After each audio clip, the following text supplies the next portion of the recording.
गांव का नाम था चंद्रपुर। शांत, हरियाली से भरा, जैसे प्रकृति ने इसे प्यार से तराशा हो। वहां एक पुराना मगर बहुत ही मशहूर ढाबा था, राजमहल ढाबा। इस ढाबे में हर तरह के स्वादिष्ट व्यंजन बनते थे, लेकिन वहां खाना हर किसी के बस की बात नहीं थी। सिर्फ अमीर लोग ही वहां जाते थे।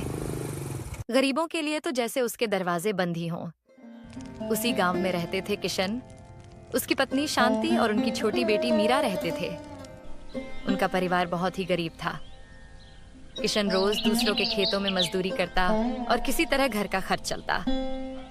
एक दिन मीरा अपनी सहेली रानी के घर खेलने गई। रानी खुशी से बोली, मीरा, तुम्हें पता है आज हम राजमहल ढाबा में खाना खाने जा रहे हैं। सच में? तुम सच में वहाँ जा रही हो? हाँ, और सुन, वहाँ तो सिर्फ एक कप चाय की कीमत 100 रुपए है। मीरा के मन में एक तूफान सा उठा। हम तो 100 रुपए में 4 दिन का खाना लाते हैं, वहाँ तो सिर्फ चाय ही इतने में रानी के पिता आ गए। चलो बेटा, देर हो रही है। पापा, क्या मीरा भी हमारे साथ चल सकती है? रानी के पिता का चेहरा सख्त हो गया। नहीं, वो जगह सबके लिए नहीं होती। गरीब लोग वहाँ नहीं जाते। उसे घर भेजो। ये सुनकर मीरा का दिल टूट गया। वह बिना कुछ कहे घर लौट आई। घर पहुंचकर वह सारी बात अपनी माँ को बताने लगी। चिंता मत कर बेटी, एक दिन हम भी वहाँ खाएंगे। नहीं माँ, हम वहाँ नहीं खाएंगे। हम उससे भी अच्छा अपना ढाबा खोलेंगे। और उसी क्षण उसके दिल में एक सपना जन्म ले चुका। अगले दिन सुबह की हवा में हल्की ठंडक थी। किशन हमेशा की तरह कंधे पर फावड़ा लिए खेत जाने को निकला ही था कि अचानक शांति दौड़ती हुई आई। उसके चेहरे पर घबराहट साफ दिख रही थी। सुनो जी, सुनो, मीरा उठ नहीं रही है। बहुत देर से बुला रही हूँ, चलो जल्दी। किशन का दिल धक से रह गया। वह फौरन अंदर भागा। मीरा, मीरा बेटा उठो, देखो सूरज निकल आया है। पर मीरा एकदम शांत थी, आंखें बंद, जैसे किसी गहरी नींद में हो। देर न करो, जल्दी बैलगाड़ी लाओ। दोनों मीरा को संभालते हुए बैलगाड़ी में लेटे और गांव के छोटे अस्पताल में पहुंचे।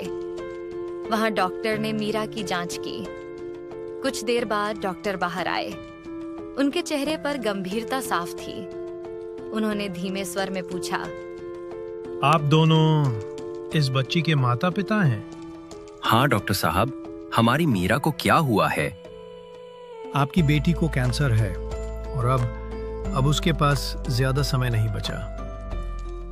किशन के हाथ ढीले पड़ गए। शांति जमीन पर बैठ गई, आंखों से आंसू झरने लगे। किशन ने कांपती आवाज में पूछा, डॉक्टर, कोई इलाज नहीं? कुछ तो होगा। अब इलाज संभव नहीं। आप अपनी बेटी को घर ले जाएं, उसके साथ समय बिताएं। किशन और शांति टूट चुके थे। वे मीरा को चुपचाप घर लाए। मीरा गहरी नींद में थी। घर में सन्नाटा पसरा हुआ था। किशन, मीरा का एक सपना था, अपना ढाबा, जहाँ गरीब भी सम्मान से खाना खा सके।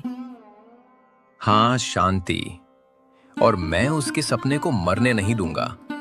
मीरा चाहे जितना भी समय हमारे साथ रहे, उसके सपने को मैं पूरा करके रहूंगा।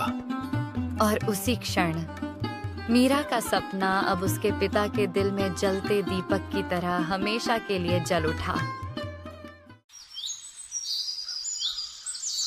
अगली सुबह सूरज हल्का सा आसमान में चढ़ा ही था कि किशन जल्दी उठ गया। चेहरे पर थकान थी, पर आंखों में एक नई चमक। वह सीधे गांव के बड़े जमींदार सेठ हरिराम के हवेली की ओर चल पड़ा। सेठ जी, मुझे थोड़े पैसों की जरूरत है। सेठ ने ऊपर से नीचे तक उसे ऐसे देखा मानो उसका कोई मूल्य ही न हो। किस लिए पैसे चाहिए?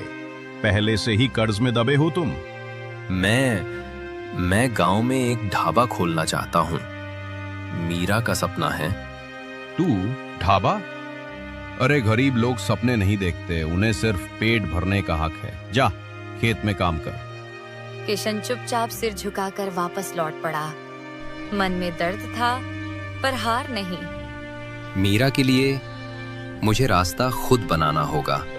चलते चलते उसकी नजर एक पुराने ठेले पर पड़ी जिस पर लिखा था 10 रुपए में दाल चावल।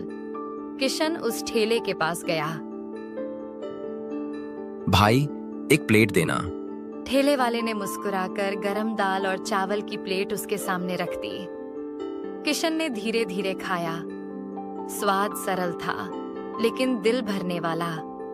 उसने पूछा, भाई तुम इतनी सस्ती प्लेट कैसे बेच लेते हो? मुनाफा होता है? थोड़ा ही सही, 3 से 4 रुपए बच जाते हैं। असल खुशी तो ये है कि गरीब आदमी पूरा पेट भर लेता है। ये सुनते ही किशन की आंखों में चमक दौड़ गई। बस ऐसे ही करूंगा शुरुआत। वह जल्दी जल्दी दौड़ते हुए अपने दोस्त मोहन के घर पहुंचा। मोहन, तुम्हारा पुराना ठेला है अभी? मोहन चकित हुआ। हाँ है, पर क्यों? मुझे चाहिए, मीरा का सपना पूरा करना है। मोहन ने बिना सवाल किए ठेला दे दिया। किशन ठेला लेकर घर लौटा। शांति चूल्हे के पास बैठी थी। शांति, मुझे एक रास्ता मिल गया। हम पहले ठेले से शुरुआत करेंगे। पर खाना कैसे सस्ता बनेगा? सरकार से जो राशन मिलता है उससे ज्यादा मात्रा में नियमित खरीदेंगे। दाल, चावल, रोटी, बस साधारण पर पेट भरने वाला खाना। और तुम कितने रुपए में बेचोगे एक प्लेट? बस 20 रुपए। केवल 20 में पेट भर के खाना। शांति की आंखों में खुशी और गर्व चमक उठा। 20 रुपए में तो हर गरीब खा सकेगा। और मीरा का सपना भी जिंदा रहेगा। हाँ, कल से हमारा ठेला लगेगा। यही होगा मीरा का पहला कदम। कल उनके जीवन का नया सूरज उगने वाला था। अगले दिन सुबह किशन ने ठेले को अच्छे से धोकर चमकाया। उसने दाल चढ़ाई, रोटियां सेंकी और ऊपर एक बड़ा सा बोर्ड लगाया, 20 रुपये में भर पेट खाना। गांव के चौक में जब उसने ठेला लगाया, धीरे धीरे लोग आने लगे। कुछ बच्चों ने ठेले के पास से गुजरते हुए पूछा, काका, सच में 20 रुपए में भरपेट खाना मिलेगा? हाँ बेटा, यहाँ कोई भूखा नहीं जाएगा। जो है बांट कर खाएंगे। उसी वक्त 2 थके हारे किसान पेड़ के नीचे बैठे थे। एक बोला, भाई आज भी वही कल वाली बासी सब्जी लाया हूँ, घर में कुछ नहीं था। चलो मैं थोड़े पैसे लाया हूँ, कहीं कुछ खा लेते हैं। नहीं भाई, तेरे पैसे मत खर्च कर, बासी ही खा लेंगे। तभी दोनों को पास से एक जोरदार आवाज सुनाई दी, आओ आओ, 20 रुपए में पेट भर खाना खाओ। गरम गरम दाल, रोटी और चावल। आओ आओ। दोनों एक दूसरे को देखने लगे। अरे ये तो सस्ता लग रहा है, चलो देख के आते हैं। वे दोनों ठेले के पास पहुंचे और बोले, भाई क्या सच में 20 रुपए में पेट भर खाना मिलेगा? हाँ भैया, 2 रोटी, दाल चावल और साथ में आम का अचार, सब बस 20 रुपए में। दोनों किसानों की आंखें चमक उठी। भाई जल्दी 2 प्लेट लगाओ, बहुत भूख लगी है। किशन ने गरम गरम दाल परोसी, नरम रोटियां रखी और प्लेटें सामने कर दी। दोनों किसान खाने लगे और बोले, अरे वाह, इतना स्वाद और इतना सस्ता। भगवान तेरा भला करे भाई। भाई, ये मेरा नहीं, मेरी बेटी मीरा का सपना है। वो चाहती थी कि गरीबों को भी अच्छा खाना मिले। भगवान उस बिटिया को लंबी उम्र दे। इतने में ठेले के पास एक बूढ़ा साधु आया। उसके चेहरे पर तेज था। वो बोला, बेटा, तू बहुत पुण्य का काम कर रहा है। जो दूसरों का पेट भरता है उसका घर कभी खाली नहीं रहता। धन्यवाद बाबा, ये मेरी बिटिया का सपना था, अब वही मेरा जीवन बन गया है। तेरी बेटी जल्द ठीक हो जाएगी। किशन चौंक गया। आपको मीरा के बारे में कैसे पता बाबा? जिसका मन सच्चा हो उसकी बात भगवान तक पहुंचती है बेटा। ये कहकर वे धीरे धीरे वहां से चले गए। किशन देर तक सोचता रहा। उन्हें कैसे पता चला कि मीरा बीमार है? शाम तक उसके ठेले पर भीड़ लगी रही।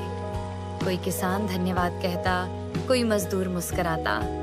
हर प्लेट में सिर्फ खाना नहीं, दुआ भी मिलती थी। रात को जब किशन घर लौटा, शांति दरवाजे पर खड़ी थी। उसने मुस्कुराते हुए कहा, आज तो पूरे गांव में तुम्हारे ठेले की चर्चा है। सब कहते हैं अब कोई भूखा नहीं सोएगा। हाँ शांति, अब मीरा का सपना सच हो गया। अगले दिन सुबह किशन हमेशा की तरह अपने ठेले को तैयार कर रहा था।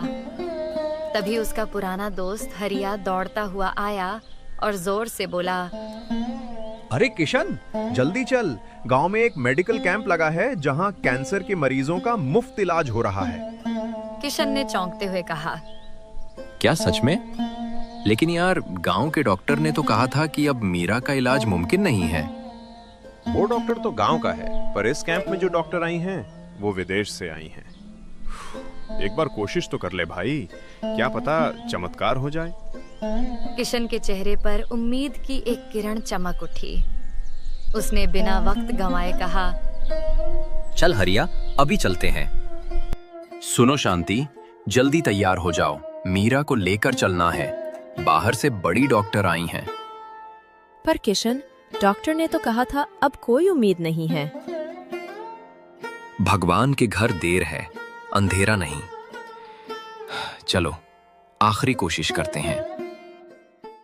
कुछ देर बाद किशन ने मीरा को बैलगाड़ी में लिटाया और कैंप की ओर निकल पड़ा। रास्ते में वह बस भगवान का नाम लिए जा रहा था। डॉक्टर मैडम ने मुस्कुराकर मीरा की जांच की। थोड़ी देर बाद वह बाहर आई और बोली, कौन है मीरा के माता पिता? डॉक्टर साहिबा, क्या हुआ हमारी बच्ची को? आपकी बेटी को कैंसर नहीं है। किशन और शांति एक दूसरे को देखने लगे। क्या कहा आपने? उसे बस एक छोटी सी बीमारी है। मैंने दवाई लिख दी है। सही समय पर दवा दो, वो कुछ ही दिनों में बिल्कुल ठीक हो जाएगी। किशन की आंखों से खुशी के आंसू निकल पड़े। भगवान आपका भला करे डॉक्टर साहिबा, आपने हमें नई जिंदगी दे दी।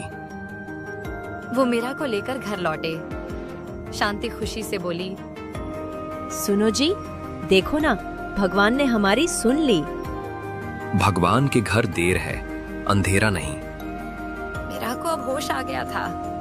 उसने धीमी आवाज में कहा, पापा, क्या हुआ था मुझे? अब सब ठीक है बेटा। और हाँ, तुम्हारे लिए एक सरप्राइज भी है। क्या है पापा? कल सुबह देख लेना। अब दवा खाओ और आराम करो। अगली सुबह जैसे ही मीरा जागी, उसने कहा, पापा, मेरा सरप्राइज कहाँ है? चलो बाहर दिखाता हूँ।